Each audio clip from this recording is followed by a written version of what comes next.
मस्त तर्रीदार झणझणीत असा मिसळीचा कट. नुसती कल्पना जरी केली तरी तोंडाला पाणी सुटतंय ना.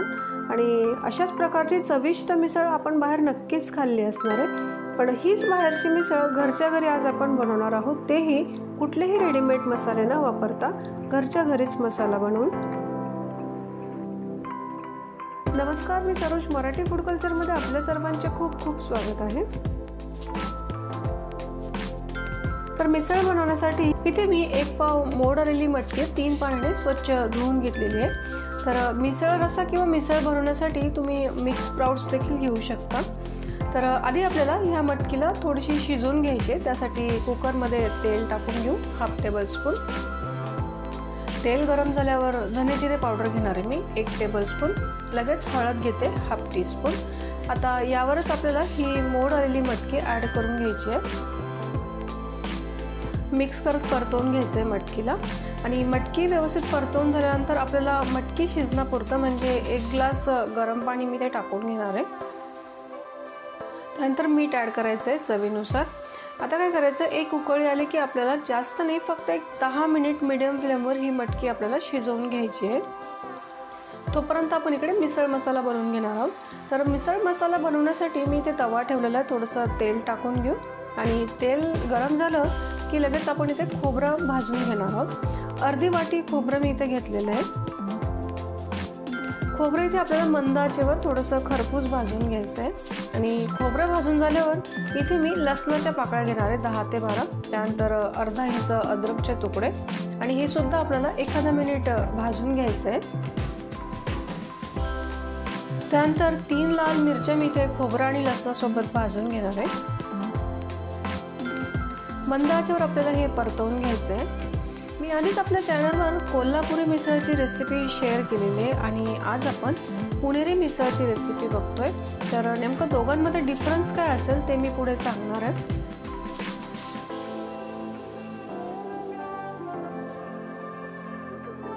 आता यातच आपल्याला भाजून घ्यायची थोडीशी बडीशोप. त्यानंतर 1 चमचाभर धणे आपण इथे भाजून घेणार आहोत. कंटिन्यू हे मसाले आपल्याला तेलात भाजत राहायचे. अशा या फ्रेश मसाला केलेल्या मिसळची चव आहे ना खूपच भारी येते. आता हे बघा, इथे आपले हे कोरडे मसाले भाजून झाल्यावर हा मसाला आपल्याला थोडासा थंड झाल्यावर मिक्सरमधून बारीक करून घ्यायचा आहे. आता एकीकडे आपली मटकी पण शिजवून झालेली आहे. थोडीशी अर्धवटच शिजवायची आहे मटकी. तर झणझणीत पुणेरी मिसळ बनवण्यासाठी मी इकडे पॅन ठेवलेला आहे. तेल टाकून घेऊ 2 टेबलस्पून. तेल थोडंसं जास्तच घ्यायचं आहे मिसळीसाठी. तेल हलकंसं गरम झाल्यावर थोडंसं जिरं घ्यायचं आहे. थोडी कढीपत्त्याची पाने घेते आणि मग 2 कांदे घ्यायचे आहेत बारीक कट केलेले. 1 मिनिट हे कांदे आपल्याला छान परतवून घ्यायचे आहेत. तर 1 मिनिट कांदा छान परतवून झाल्यानंतर आपल्याला इथे घ्यायचा आहे 1 मोठा टमाटा बारीक कट केलेला.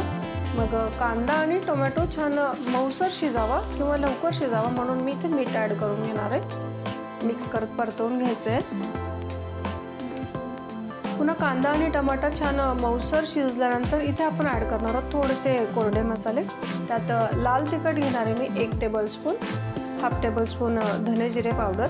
आणि मग पुणेरी मिसळ आहे तर आपण इथे गोडा मसाला 1 टेबलस्पून घेणार आहोत. त्यानंतर किंचितचं हिंग.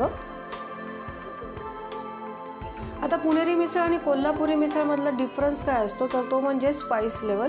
कारण मसाल्याची पातळी जर बघितली तर पुणेरी मिसळ ही थोडीशी सौम्य असते आणि म्हणूनच आपण या पुणेरी मिसळमध्ये गोडा मसाला ॲड करतो. आणि कोल्हापुरी मिसळ ही तुलनेने खूप मसालेदार असते. आता गॅस फ्लेम लो करून यात आपण वाटून घेतलेला मसाला किंवा वाटण टाकून घेणार आहोत. आणि सर्व मसाले पूर्णपणे मिक्स होतील असं आपल्याला परतवून घ्यायचं आहे. आता वाटण आणि सर्व कोरडे मसाले एकजीव झाल्यानंतर आपण काय करणार आहोत, थोडंसं पाणी टाकून हा मसाला आपल्याला 1 मिनिट शिजू द्यायचा आहे. आता थोड्या वेळाने तुम्ही बघू शकाल मसाल्यातून छान तेल रिलीज होताना दिसतंय. म्हणजे मसाला इथे आपला छान शिजलेला दिसतोय. तर आता या स्टेजला आल्यावर आपण शिजून घेतलेली मटकी ही सूप सहित या मसाल्यात ॲड करायची आहे. मटकीसोबत मटकीचं सूप आणि अंदाजानुसार पाणी इथे आपल्याला ॲड करून घ्यायचं आहे. गरम पाणी इथे आपल्याला ॲड करायचं आहे. या पुणेरी मिसळमध्ये आपण मोड आलेली मटकी घेतलेली आहे, पण तुम्ही आवडीनुसार मूग किंवा वाटाणा अशी मिक्स कडधान्य सुद्धा वापरू शकता। चवीनुसार मीठ ॲड करू इथे।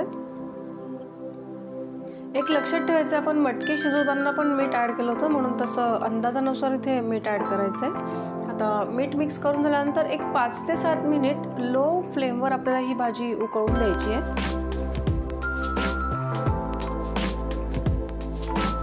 मटकी तशी आपण आधी शिजवून घेतली होती, म्हणून आता खूप जास्त शिजवायची गरज नाही आहे। खूप भारी स्मेल येतो आपल्या मिसळीचा।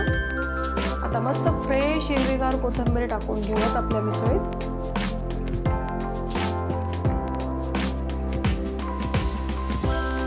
मस्त तरी आलेली आहे आणि रंगही खूप भारी आलेला आहे आपल्या मिसळीला। तर मस्त चमचमीत झणझणीत असा महाराष्ट्रीयन पुणेरी मिसळीचा कट किंवा रस्सा इथे बनवून तयार आहे।